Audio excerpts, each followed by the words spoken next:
everyone. Welcome to the Real Estate Collective, brought to you by WFG National Title. I'm your host, Lisa Suazo, and I am joined today by my colleague and sales executive, Kelsey McMaster with WFG.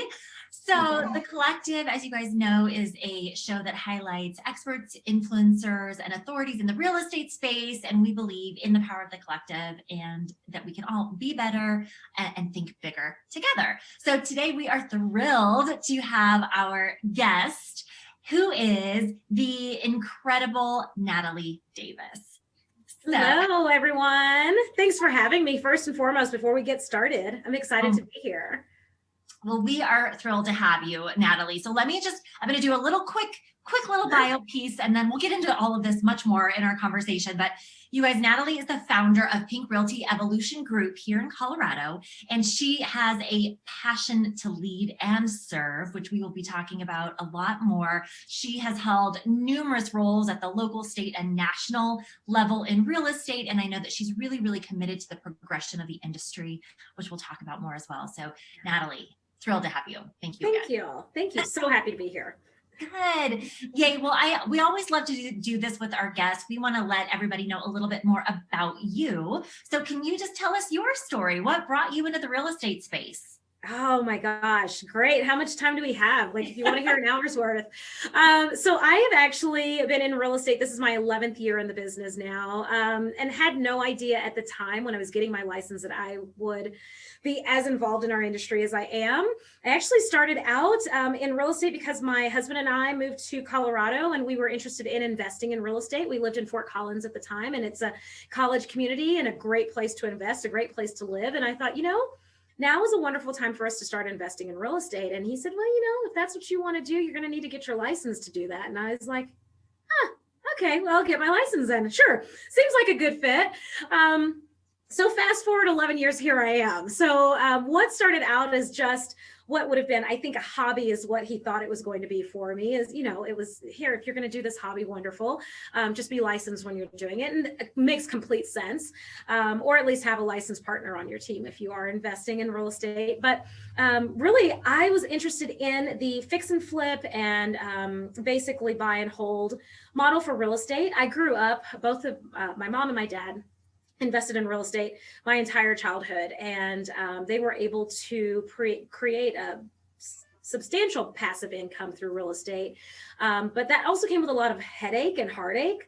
I think by the age of 12, I learned how to lay tile. I knew how to paint. I knew how to replace windows, you name it. I did it. And I thought, there's no way that I ever want to do that. Like, I never want to be in that position. I don't want to collect rent. I don't want to do those things. And then as you get older and you learn more, and I got to see the nitty gritty behind the scenes, and then I understood it from a business perspective.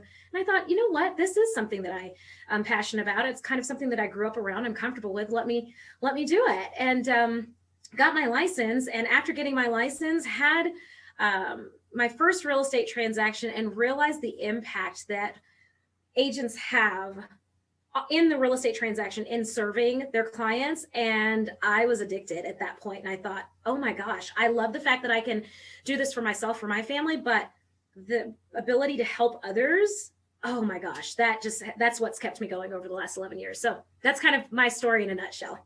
Helping others. I feel like this is a theme that I understand about you the more I get to talk to you. Oh, well, thank you. So amazing. Yes. So one of the things I want to talk with you about, because one of the things that I've kind of come to know about you too is you are an advocate, I guess I would say, for coaching. I know that you have been a coach yourself. You have been coached, having been both, myself as well, a coach, and having coached others. I find a lot of value, and I'm just curious to know, for you, what impact has coaching played in your business, both being coached as well as coaching others, and what kind of value do you find in that?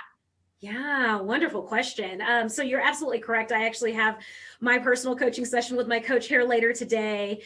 So I am a business coach specifically for our industry here in real estate. And I also have a coach myself. really like having the ability to coach others. What I enjoy the most is that ability to really just like pull myself out. You're not involved in the everyday. You don't have the emotional involvement, and you can really strategically look at a person's business, their activities, what they're working on, even the dialogue that they're having with, a fellow agent or with their clients, and really just pull yourself out of the situation to create and provide that strategy and insight that they may not really see. And for me, like being able to see that, it took some time. So I will admit to that. It took some time for me to realize, okay, I'm not seeing every angle in my own life, my own business, and the strategy that I have. So being able to incorporate a coach on my side as well, right? That's somebody that's advocating for me and basically calling you on the carpet, right? It's like, well, why are you holding back? Why wouldn't you just do X instead? And it's nice to have a coach that's like, okay, or you might not want to bite off so much because you really can't chew that, right? So and I'm that overzealous, like I'm the big picture visionary here, we can do all of these things. So for me, it's great to have that coach that's like, okay, here's what you need to look at as far as strategy and approach moving forward. And that's what I'm able to offer my clients. I absolutely love that piece of it. I love the strategy sessions. I love creating, I'm very much an outside the box thinker. So looking at new ways to approach your business or new ways to create enjoyment around the activities that you're doing, especially after this year, the last year that we've been in a pandemic. If you haven't pivoted or adjusted how you're doing business, it's really a disservice to you, your business, your clients, right? We've all had an opportunity to pivot in some way, shape, or form, and continuing to identify those opportunities for my clients, I absolutely love. Oh, yeah. That's amazing. Yeah. I know, I think about that, how sometimes we can all get stuck in our own ruts or even our own mental stories, right? So to have that outside perspective to come in and look at something, to look at your business from a different angle can be so useful. I used to have a coach that said, it's hard to see the picture when you're the one standing in the frame. Oh, absolutely. Yes. Yes.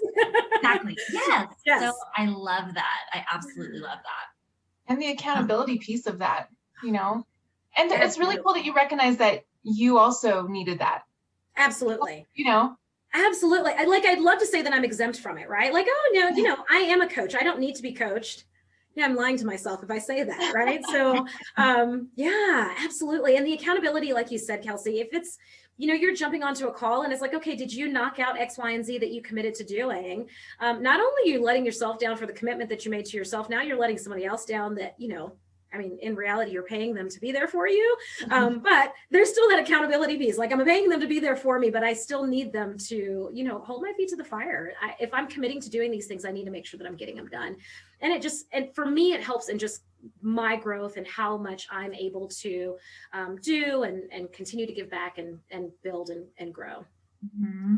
Yeah. Has the coaching that you've done, or, I'm curious because you have such an incredible bio and you've been involved in so many different leadership positions, both, in the state associations, national associations, the Women's Council, so many different things. Was that, is that something that has always been near and dear to your heart? Or was that something that you just, even through coaching, like you were like, what's the next level? How can I continue to up level? I'm just curious. Subconsciously, I guess it has been, I think back to like grade school, I'm always the one that leads here, we're having this extracurricular club that needs a president. Great, I'll do it, right? It's like, here, and naturally, I think I've just stepped into those things. It's never really, like as far as the goals that I set for myself, it's not that, I want to be this person that serves in this role to do this.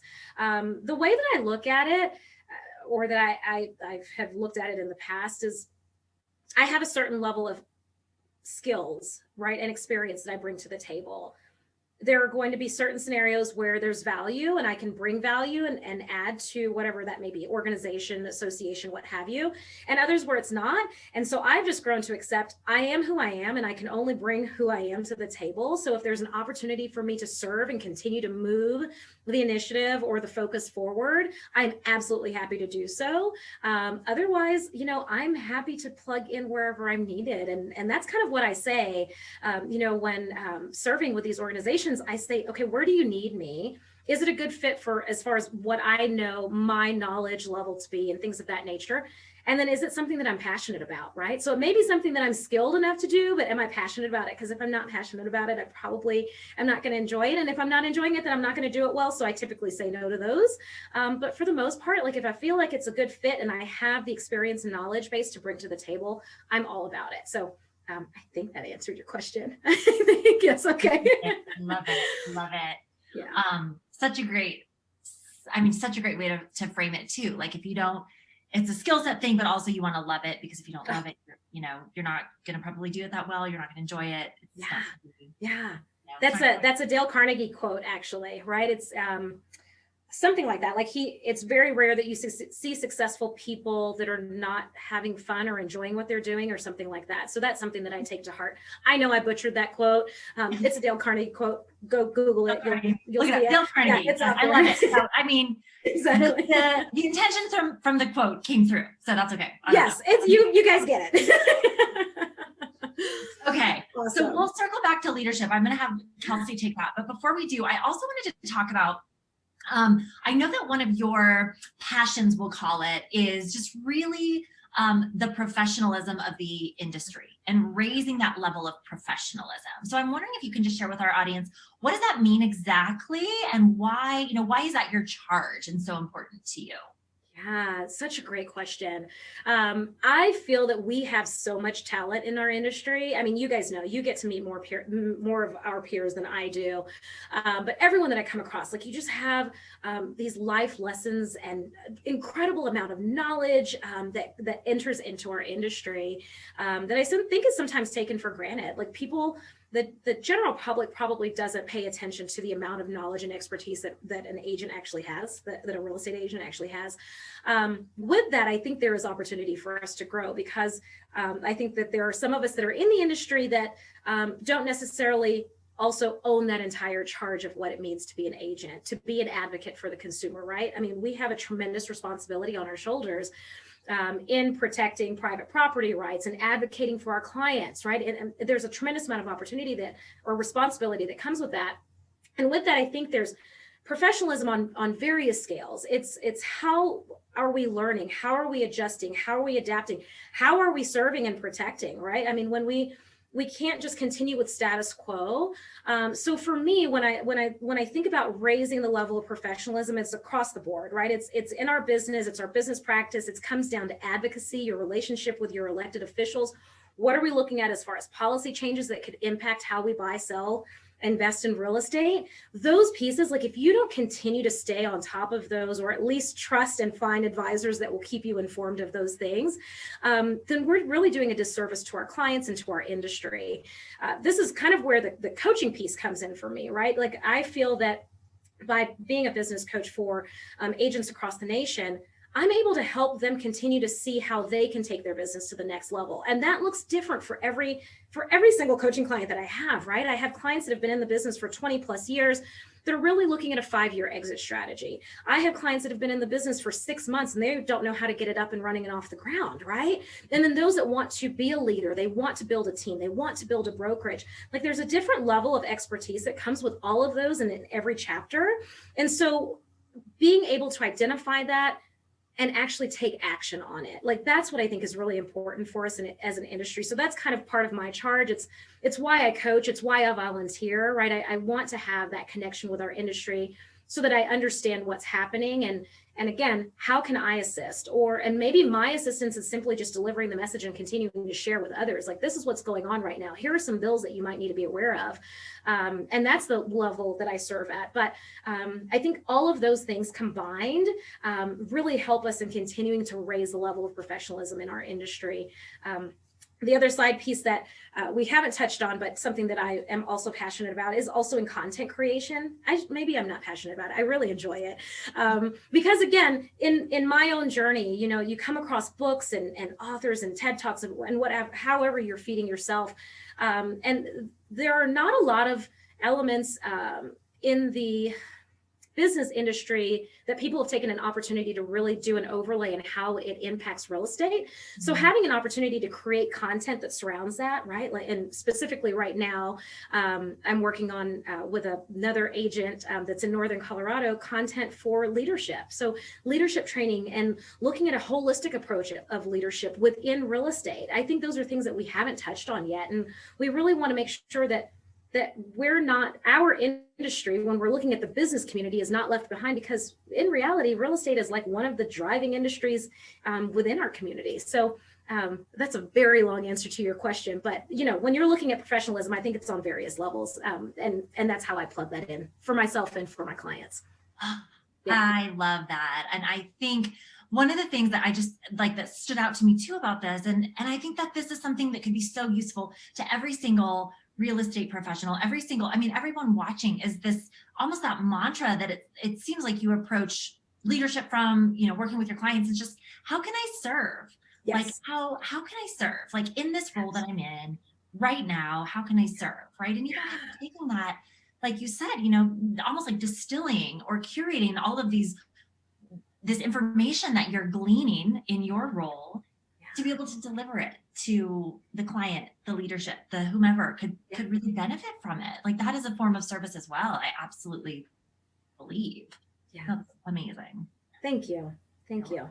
Yeah, I think a lot of us see you, Natalie, and see this powerful, impactful woman who's doing amazing work in our community. And it's really cool to see, your why and the work that you're doing and the impact that it's having, because you are taking it to the next level. And then you're also helping elevate others to take it to the next level. And that's really huge. Thank you. I appreciate that. Thank you so much. That's, and again, it's continuous, like, check-in. And it's funny that you say taking to the next level. This morning during my morning routine, there's an initiative that I'm trying to roll out. And I was like, well, how is this different? And so then I just sat there for a minute. I'm like, you are not outside the box. You are absolutely in the box, and you're following status quo. You need to figure it out. How is it different? And if it's not, make it different. So, and not that everything needs to be different or change, but, in this specific instance, it has to. But yeah, just doing like a check-in with yourself, right? Like, it's, and for me, again, if I'm able to pour into others, like, that's just the reward in itself. So Lisa, you mentioned it, like, just serving, and it's others, other individuals, other organizations, other companies. I'm happy to, visit with other companies. And that's kind of the piece that I take, is like, if we are all able to rise together, then we're all rising together, right? It's not just me above or them above or what have you. It's all of us across the board. So thanks, Kelsey. I appreciate that. Yes. Yeah. And there's a quote, it's rising tides raise all ships, right? So yeah, when you're doing well and you're, embracing this next level game changer mindset, and, you're elevating others around you, it very much has that same effect. Everybody benefits from that. Yeah. No wonder we love you, Natalie, and we wanted to have you because I Thank feel you. like that's what Kelsey and I try to do too with our clients, and like, that's what the collective is built on. Yeah, this whole philosophy, right? Absolutely, I love it. Yeah, I do want to ask about your leadership. I know that recently you were awarded with the Distinguished Service Award for 2020 at SMDRA. Is that right? That's correct. You got it. Okay. And was that for your work that you did with IDE, which is Inclusion, Diversity, and Equality Committee? That's correct. You got it. Yeah. All right. So now you've taken it to the next level, which is the theme of this interview, and you're doing it with Colorado Association of Realtors. Can you share some of the work that you're doing and, some of the impact that you've seen throughout your role? Yeah, great question. Gosh, that one, I have to say, serving in that capacity. So in 2020, I was the Inclusion, Diversity, and Equality Committee Chairman for SMDRA, the South Metro Denver Realtor Association. And I am serving as the 2021 Chairman for the Diversity and Inclusion Committee for the Colorado Association of Realtors. It's the work with those committees, it's heavy. I'll have to say it's probably the heaviest that I've done in all of my service in our industry. And I think part of it is timing, just with everything that's happening within our community. For the SMDRA IDE committee, I think like the biggest piece or the most eye-opening piece for me were the stories that were shared. And I'm going to try not to get emotional, because I mean, when I say it was heavy, it's heavy, and it continues to, and rightfully so. There's a lot that goes into diversity and inclusion, specifically in our industry. You know, we're dealing with independent contractors left and right. So the stories that were shared, when I started to serve in that role with SMDRA, there were members that would share stories of them actually experiencing discrimination within our industry, and still having fear of sharing that story with the appropriate parties. And even in sharing it with me, I was given permission to share those in committee meetings, but I wasn't, given permission to, utilize any of our platforms to share those stories. So to hear those things that are still happening, right? It's not stories that happened, oh, this happened 15 years ago or 20 years ago. These are things that are happening like present day. That's hard. And because I come from a place of service, and I am also a fixer, right? I'm a task person. Like, how do we fix it? How can we make it right? It's a lot, because there's nothing that can make an immediate fix. So there's a lot of education and training that needs to happen. And that was really it was a big challenge. And that was the approach that I took when I served as chair for the IDE committee for SMDRA. So we took the opportunity to create panel discussions where our members felt comfortable, those members that were comfortable sharing their story, to come and share their story with the membership. And the response from the attendees, from those individuals that shared their story, was just overwhelming and beautiful to watch. The other part of that is there are challenging conversations that had to take place, have and will continue to take place.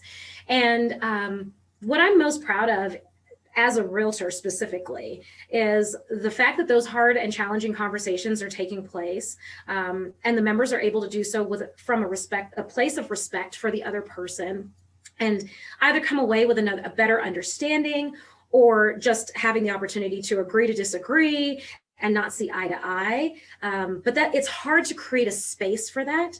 And when I say it was heavy, it's there's a lot of responsibility on being able to hold that space, right? So for me, I felt this is an environment where we need to continue to have respect for one another, but also have empathy and compassion for one another. So that was probably the most rewarding piece from the local association level. For the state, we are actually just getting started, and I think those conversations are going to continue. There's a lot of pain, even within our industry. Like, take everything else out. If you look specifically within our industry, there are just actions and words and things that have been said,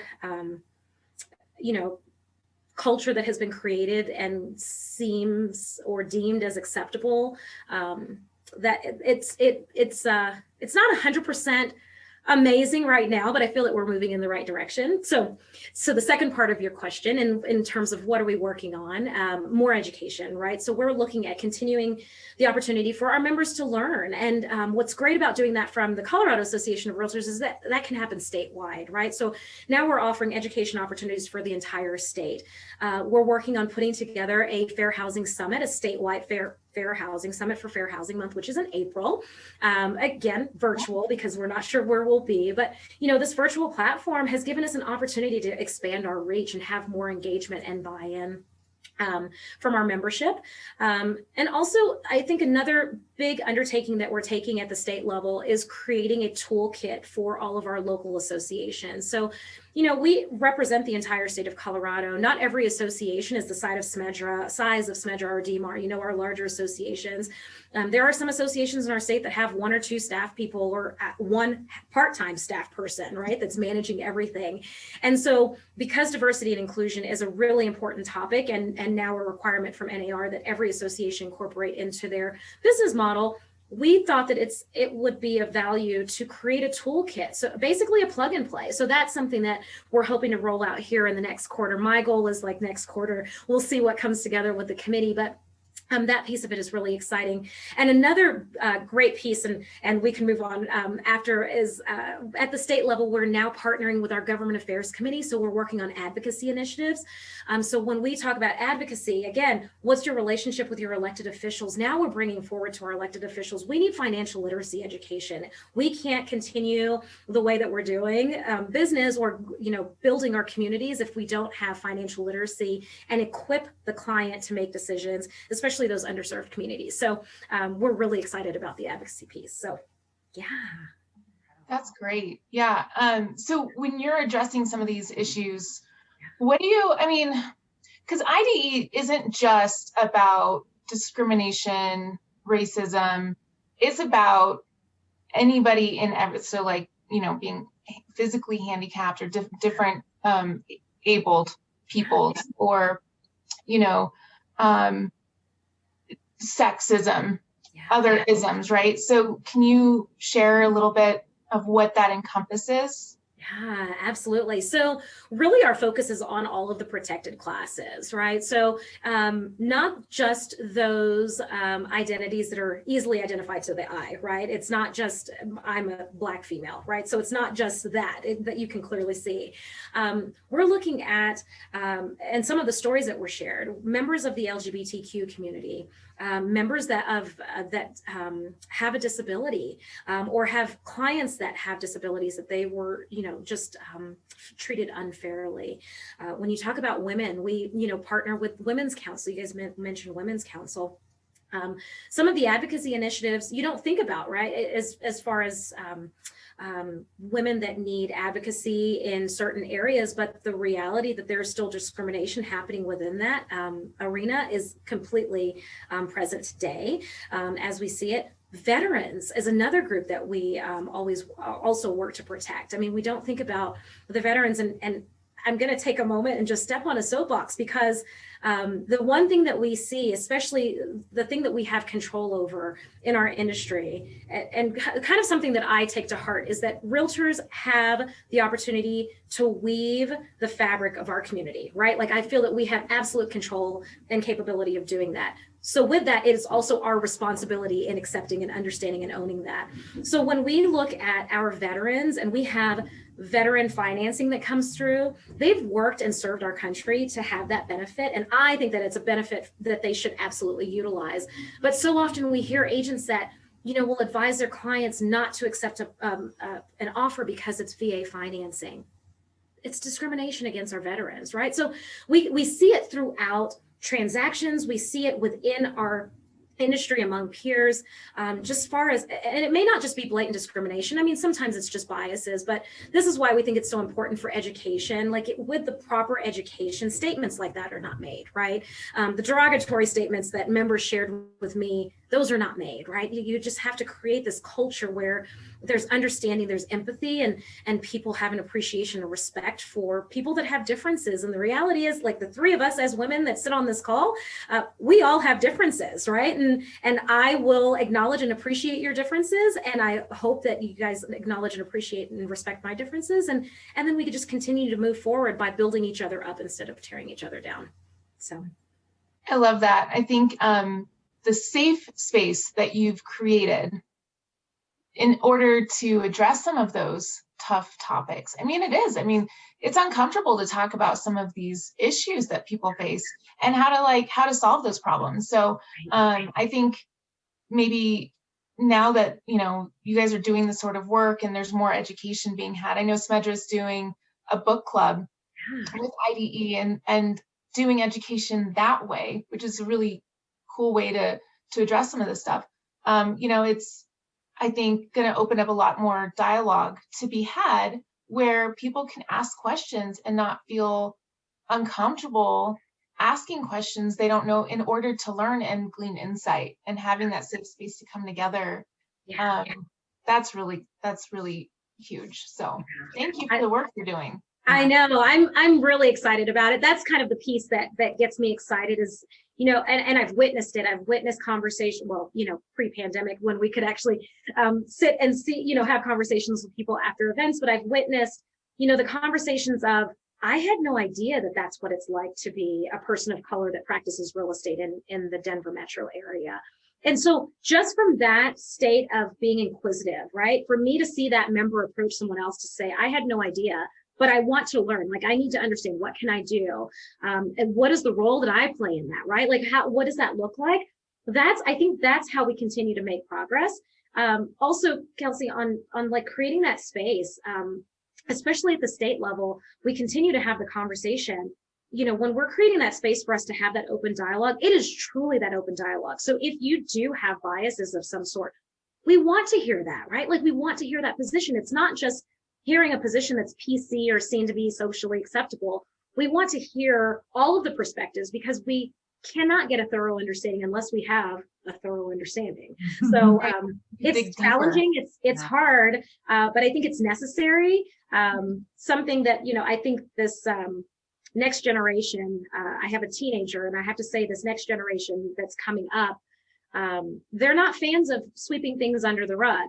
And growing up and looking at the generation before me, they were fans of just sweeping it under the rug, right? Like, let's not talk about that over Thanksgiving dinner. Where the younger generation's like, no, we're definitely talking about it at Thanksgiving, and we're going to not leave the table until it's done, right? So I think we have a lot to learn from them, and that has been my takeaway, right? And just my interaction and conversations that I've had with my teenagers, again, an opportunity for me to learn. Where she's like, no, stop not addressing the issue. Let's address the issue, and let's just talk, and you can speak and still respect everyone, and have a better understanding. So that's kind of our hope.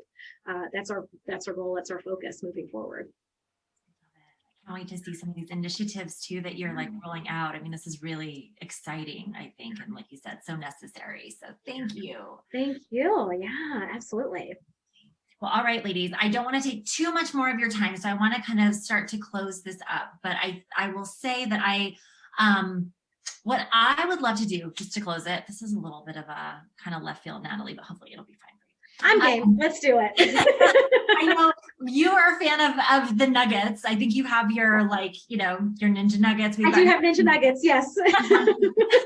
I'm a fan of nerd nuggets here too. So just little bite-sized pieces of information. So as we, to close out the show, what might be a little nugget that you would share with real estate agents who have heard this message, heard what you've been talking about kind of opening these conversations and creating a safe space? What might be a nugget or piece of advice that you would give to them if they want to learn more or get more involved? Yeah. Wow. That's the challenge is getting that to a nugget. We touched on so much. So what comes to mind right off the bat for me is, if you have only one takeaway from our discussion today, it would be taking ownership for the role that you play within our industry and understanding how multifaceted our industry is, right? It's not just the transaction that you're sitting in front of. And I understand, especially in this market that we're currently in, there's a lot of contract writing practice that's happening with, multiple offers and things like that. But it's still our responsibility to understand what's happening like on the legislative level, what's happening and how is it going to impact your business? How is it going to impact property rights for your clients, right? You need to have that knowledge. So taking ownership in that piece, also taking ownership in who you are and how you're running a business. And maybe even a more basic step than that is running your business like a business, right? Like, this is not just plugging in on, Monday through Thursday and unplugging Friday through Sunday. This is run it like a business and look for opportunities for you to take it to the next level, right? Like, when we talk about raising that bar of professionalism, maybe you've run your business like a business, but you've never hired a CPA to do your books or a bookkeeper to do your books. Maybe that's the next level that you take it to. Or if you're going to take on and mentor another agent, making sure that you're giving them best practices, right? Sharpened tools, right? As far as best practices and advice. But whatever your role is, taking ownership for your role and responsibility in our industry with what we're facing, and always looking for opportunities to grow and take it to the next level. I guess that would be my one nugget. Amazing. Okay, great. I feel like it was a big nugget, but that's the best I can do. That's probably as small as I can get it. That was a perfect nugget. I mean, it was take ownership, and that can be so many different things, but super powerful, wonderful nugget. I love it. Awesome. Yes. Fabulous. Yay. Natalie, thank you so much for being a part of our show. This conversation was amazing, and I just really appreciate the work that you're doing and just who you are. Thank you. I appreciate you guys so much. Thank you for having me. And yeah, I'm open to further discussion if you guys ever want, or just to pick my brain. I'm happy to let you guys do that as well. Yay. Awesome. Thank you. Last quick question. If anybody loved this, they want to learn more about you, they want to find out about you, they want to follow you, they want to, work with you, where can they go? Where should they find you? Best place to find me is on Instagram. So on Instagram, I am Ninja Coach Natalie, all together. That's my handle, and it's Natalie Davis Ninja Coach. So Ninja Coach Natalie, all of my contact information is there. So from there, you'll get my cell, my email, everything. So that's the best place to find me. Perfect. Okay. And you're on Instagram. Yes. All right, everybody. Thank you for watching. We'll see you next time. Well, Bye. Thank you.